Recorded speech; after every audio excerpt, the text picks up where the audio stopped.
Thank you, Dallas. You can sit down, because it'll be a while. Though I did swear I'm practicing brevity, right? Brevity. So I literally pivoted this morning on my talk. I had a whole talk prepared and then pivoted this morning. Well, last night before I went to sleep, I was like, oh, I have to do a new talk in the morning. Because part of the power of our teaching is that it enables us to actually be responsive, right? Responsive to what is actually happening, to what is actually going on, both within us and within the world.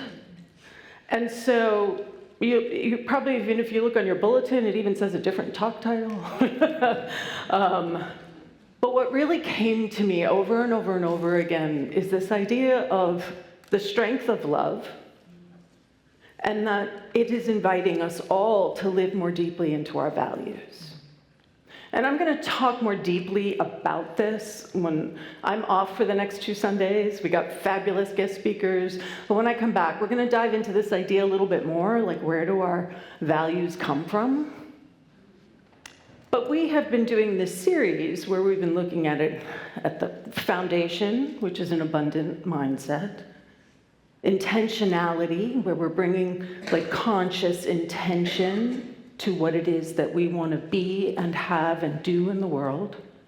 We then bring compassionate awareness, like each of these builds on each other.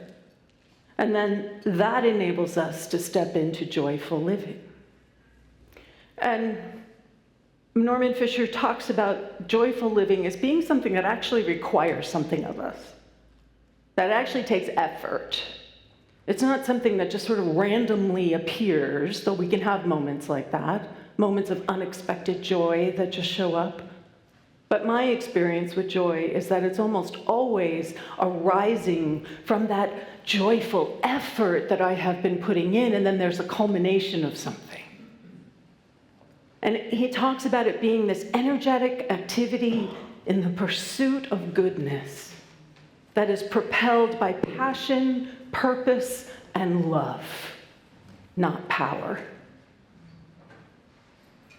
And I talked last week about Maria Montessori, and I was thinking about how she so powerfully modeled what it means to live into your values, what it means to step out, to say, no, I see something, I recognize something, that children are actually individuals, that their creative genius needs to be honored and respected, and part of her value system was how to support that, not just for the children who were right there in her immediate world, but for all children to be able to have something that they could access in a new way.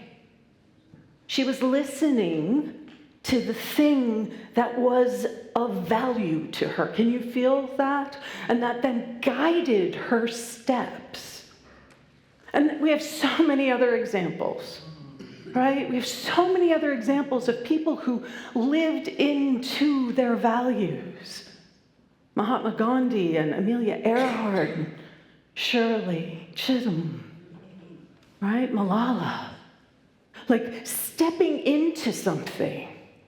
And can you look at all these people and understand what we mean by joyful effort? It wasn't just, whoo, let's do this thing. There was something that they were being invited to step into. Frida Kahlo, Daisy Bates, Serene. Right? And of course, Malcolm X, Martin Luther King, and Mother Teresa.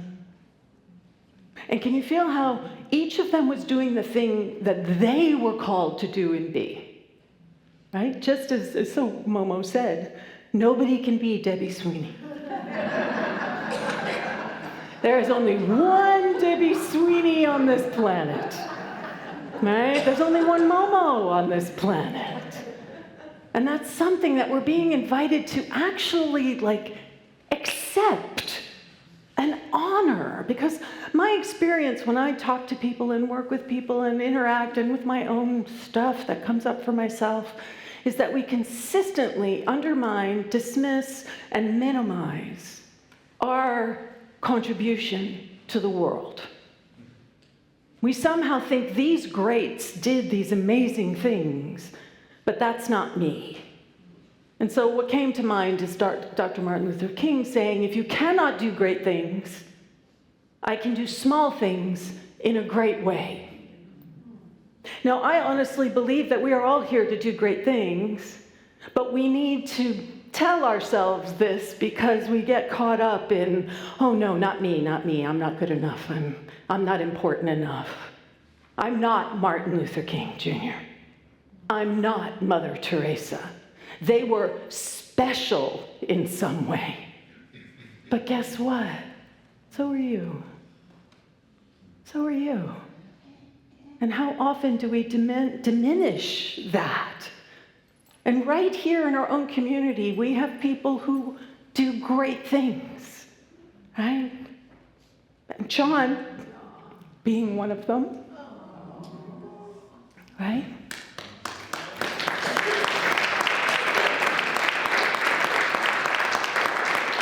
Dr. Cindy Acker being another.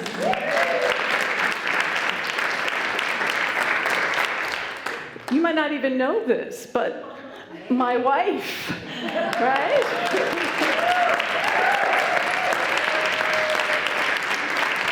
The things she has stepped into at work in terms of leadership for LGBTQ plus advocacy, the way she has put herself out there. And right now, I can tell you, it's a very scary place to be. Our own Dr. Lynn Seaver Forsey.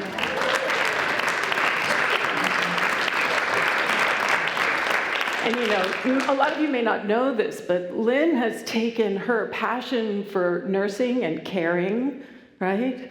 And she has combined that with her very exquisite call to excellence. And where those converge is her being this incredible advocate for patient care in the hospital systems, holding people accountable. Now, do you think they like that? Do you think people like being held accountable? Joyful effort, right? Joyful effort. I think about Cindy, who has so many things that she is committed to, and all the joyful effort she puts into the things that speak to her, that guide her, her patience, her willingness to step into places. She shared how she went to a Montessori school where the Proud Boys were the parents. I want you to just think about what that means. For her to walk into that space and be an advocate for what she values, social justice, equity, that asks something of her.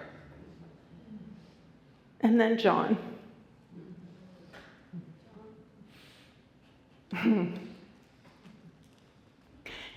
In some ways, his legacy is very concrete for us here, right? So he was committed to the tending, to the nurturing, to the growth of individuals through his AA work. I mean, he was so committed to moving that forward. But then all you have to do is go walk in our meditation garden, and we have a living legacy, right?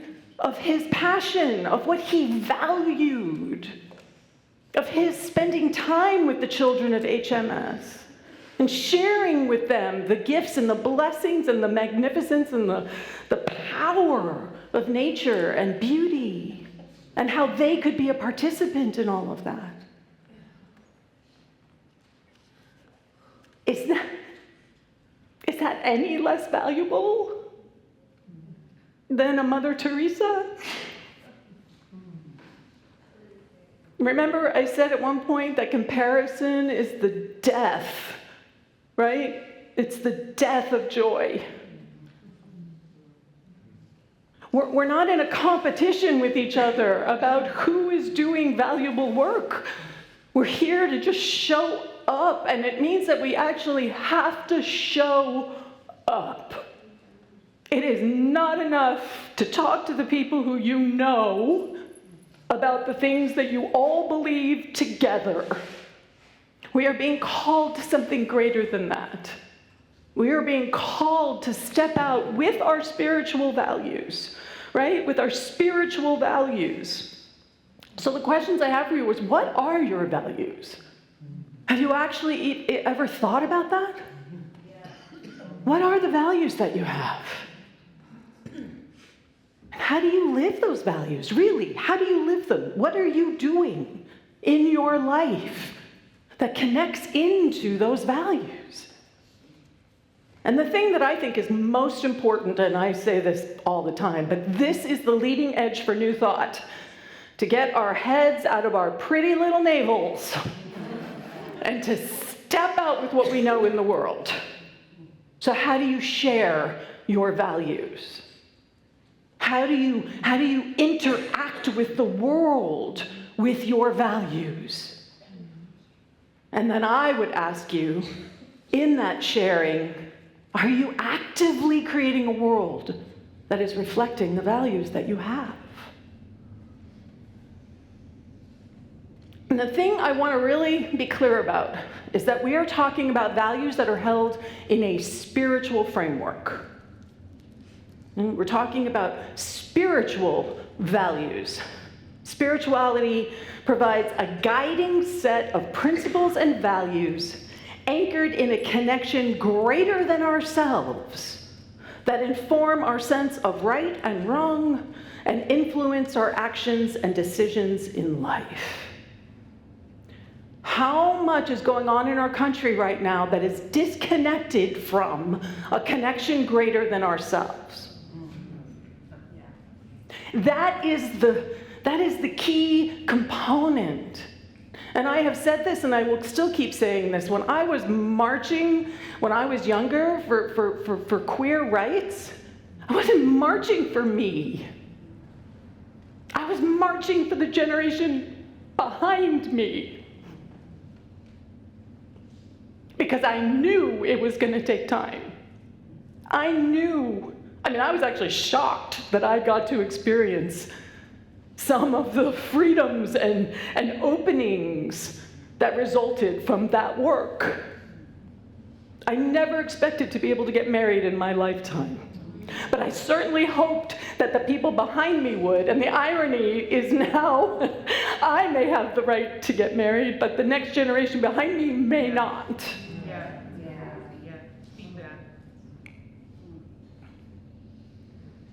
Anchored in a connection greater than ourselves. Are you thinking about 2050? Are you thinking about the generation after this generation? So our core values, living in an awareness of unity with all, and if I had to say what the one main, I talk about the prime principle, right? Our prime core value is living in an awareness of unity with all. That is something that we are anchored in. And if we're anchored in that understanding of unity with all, then it doesn't matter how distant the cries are or how far removed the pain is from our immediate circumstance. We are being invited to stand in something. Cultivating a safe space to celebrate diversity and value the uniqueness of every person. John did that in his garden. It didn't matter how much you knew or didn't know about planting. I knew nothing about it, right? He never judged me for not knowing anything about plants. He was just willing to meet me right where I was and to share with me his joy and his love and to invite me into something with an open heart. because it was so clear he was coming from this authenticity. He was being true to himself. He was being true to his values. And he was being true to this larger understanding of being connected to everything. So I found this quote, which I loved. Love is a movement. Actually, love is the movement. It is that which moves each of us toward one another. That is to say, it is the eradication of the distance that exists between us and the other. Indeed, the radical potential in love is its ability to destroy the walls, fortifications, edges, spaces which work to separate us. And I read that and I thought, there it is. For me, right? Like, oh, this is my work. What can I consciously be doing to eradicate and destroy the walls, the sense of separation? What is it? How am I being called to show up even more than I am right now? And I would say that love is movement.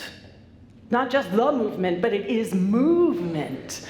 In Unity, we understand love as the harmonizing power, the great harmonizer of the universe.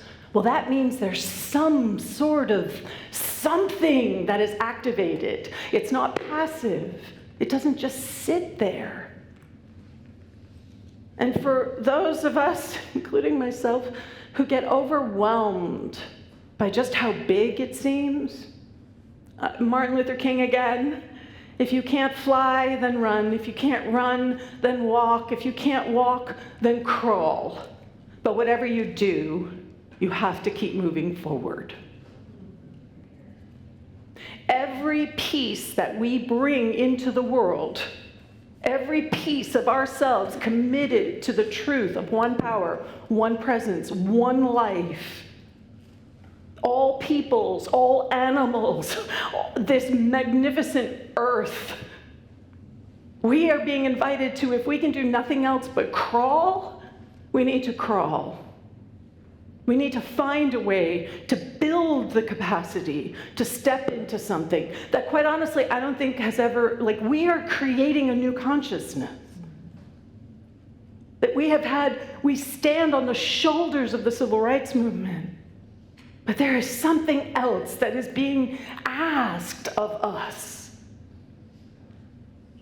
Because the civil rights movement basically was run by the people who were the most impacted by the injustice. Amen. Right? We're being invited to care, even if it doesn't directly impact us. Because actually, it does impact us. And that's the evolution that we're being invited into.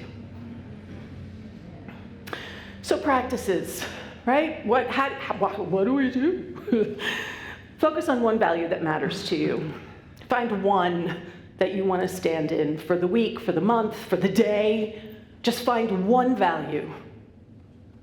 And then sit with how you can live into that. What are you going to do this day that is the living expression of love?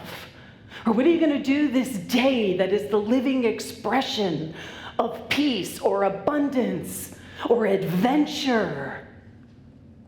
And then how can you share it? It's not enough to just, we used to say it's not enough to understand these principles in our minds, but we have to live it. That's our fifth principle, right? We have to actually put it into action. And I'm going to add on to that. And I'm going to say it's not enough to just live it for myself and my immediate community. We are being invited to live it in the larger sense. And then how do we make that manifest in the world? And guess what? We don't know. We're on this journey together. And I just want you to look around. Right? And you're included in this if you're watching on the live stream. You're not alone in this. But we all have to be saying yes.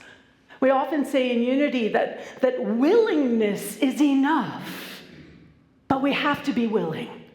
We have to be willing to step outside our comfort zone. We have to be willing to engage with the world in a completely different way, because honestly, the way the world is engaging with itself right now, is it working?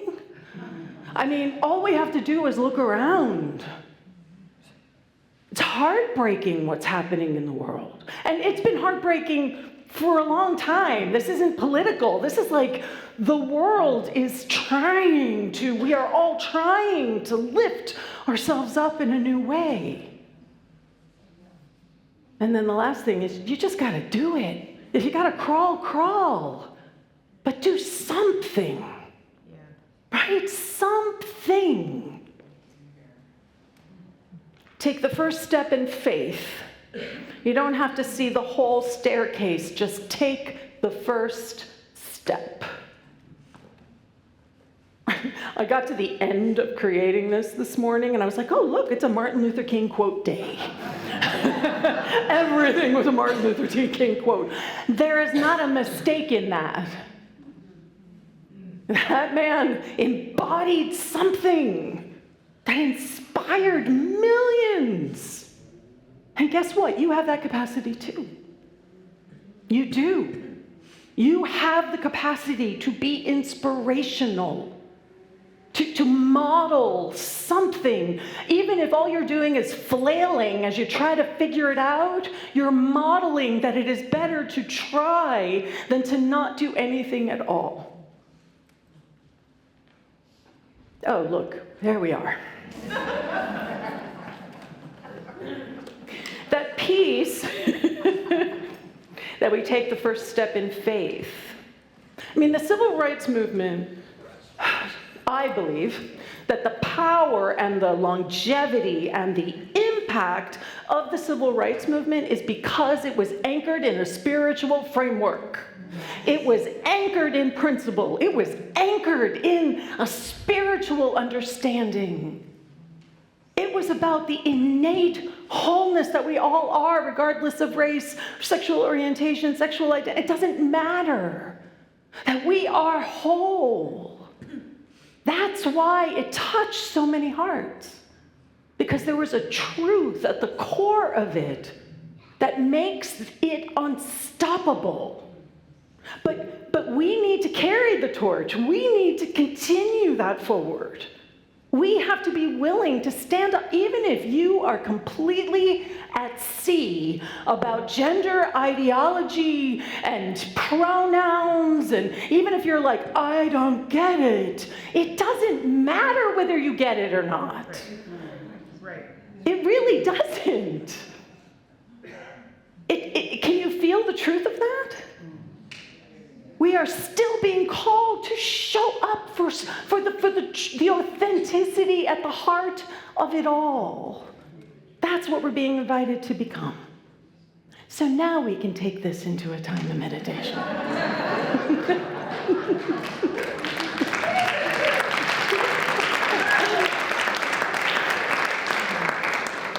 And I know it's a lot, and I know it can feel overwhelming, and I know that it's like, but I don't know. Can we all be okay with not knowing? Can we all be okay with the opportunity to sort of blow our comfort zone wide open? Can we all be okay with feeling vulnerable? Because that's really what it's about. So we breathe into this space of possibility, of potential. We breathe into our capacity to not just understand our teachings on an intellectual or even a heart-centered way. We are being invited to embody our values, connected into this larger awareness, not just me, mine, but the wholeness that is available to us.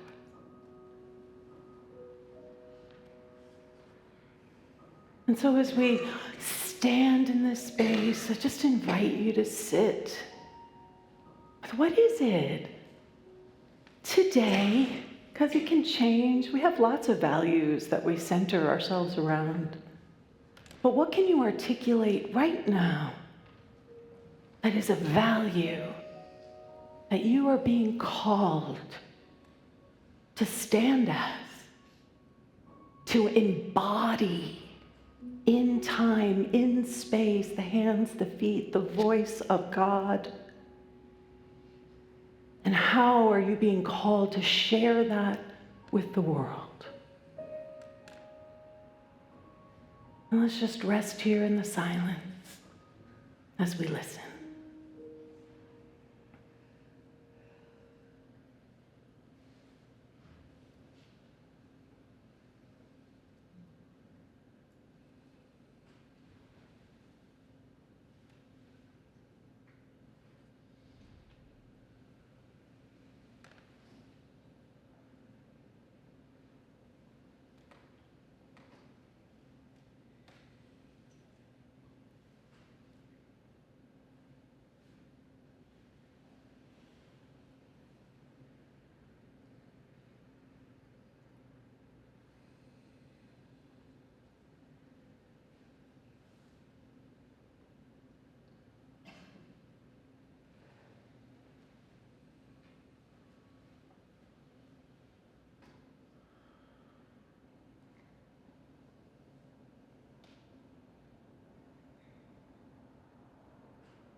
How good it is to be still and to listen, to know that the wisdom of our being, the truth of who we are,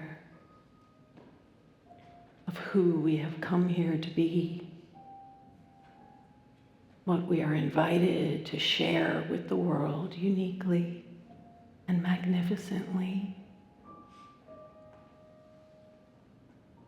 Perhaps we heard something loud and clear during this moment of silence. Or perhaps it will continue to percolate and move through us. The invitation is to be willing to hear. How am I called to grow? What am I called to anchor? How am I being invited to step out and truly be the presence of love, the movement of love in the world? How grateful I am for this magnificent community, that open-heartedness, knowing that out of seeming no way, there is always a way.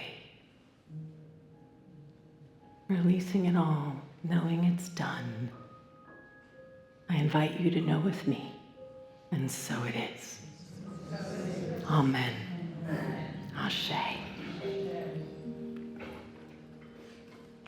So our affirmation for today, I am the movement of love. It's a good one, isn't it? Can we know this together, please? I am the movement of love, and so it is.